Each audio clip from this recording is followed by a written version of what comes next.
اصول سب سے پہلے واضح کر لیتے ہیں کہ میں نا ایک پریکٹسنگ سائیکالوجسٹ ہوں. میں بائی چانس شعلہ بیانی میں ساحل صاحب سے یہ ہو گیا نہیں, میں نے شعلہ بیانی میں نہیں کیا.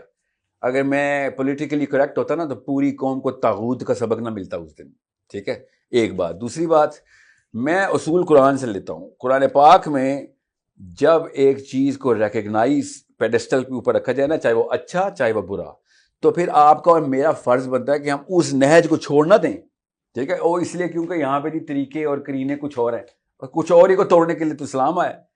اس لیے بہت ضروری ہے کہ آپ کو پتہ ہو, اسپیشلی وہ والے لوگ جو کہہ رہے ہیں ساحل صاحب کو معافی مانگنی چاہیے. اگر ان لوگوں کو, کسی بھی بچے کو, میں غلط ہوں گا سب سے پہلے میں معافی مانگوں گا, مگر میں یہاں پہ قرآن ریپرزینٹ کر رہا ہوں. آپ سب کو چاہیے کہ ایسے تمام معاملات کو ایسے انفورس کرتے ہیں کہ بھائی جب قرآن کی باری آتی ہے تو بے شک ایک بندہ غلط انٹرپریٹیشن کر رہا ہے یا غلط طریقے سے سوچ رہا ہے, اس سے کہو کہ پہلے قرآن ایکسپلین کر.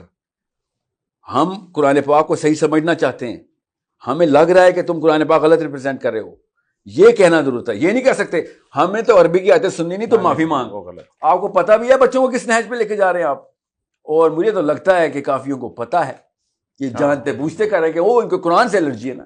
سو جب اللہ تعالیٰ کہیں نا کہ یا رسول اللہ, کہیں کل سے آیت شروع ہو رہی ہے اور اینڈ کہا ایھا الجاہلون, تو آپ کو صاف بتا دوں جو جتنے بھی یہ سوڈو انٹلیکچوئلز اپنے آپ کو بہت بڑے اسکالرز اور اپنے آپ کو political scientist and social scientist and psychologist سمجھ رہے ہیں نا, میں ابھی بتا دوں آپ کو, آپ لوگوں کو اپنے آپ سے سجدوں میں گر گر کے اللہ کے سامنے معافی مانگنی چاہیے کہ یا اللہ ہمیں ایک طرف قرآن کے سٹینڈرڈ سے لٹرلی قرآن کا اسلوب تھا اور قرآن پاک کا فلسفہ تھا, اور دوسری طرف طاغوت تھا.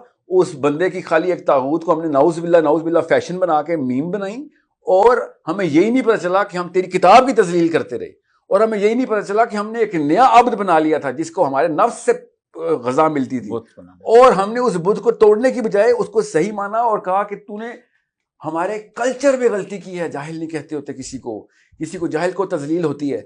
آپ کو سمجھ بھی آ رہی ہے میں جس موضوع کے اوپر بات کر رہا ہوں, اس موضوع کو جہالت کے اندر جہل کہنا اسلام کا اولین فریضہ ہے. اللہ تعالیٰ نے اس کو سب سے پہلے توڑنے کے لیے کہا ہے.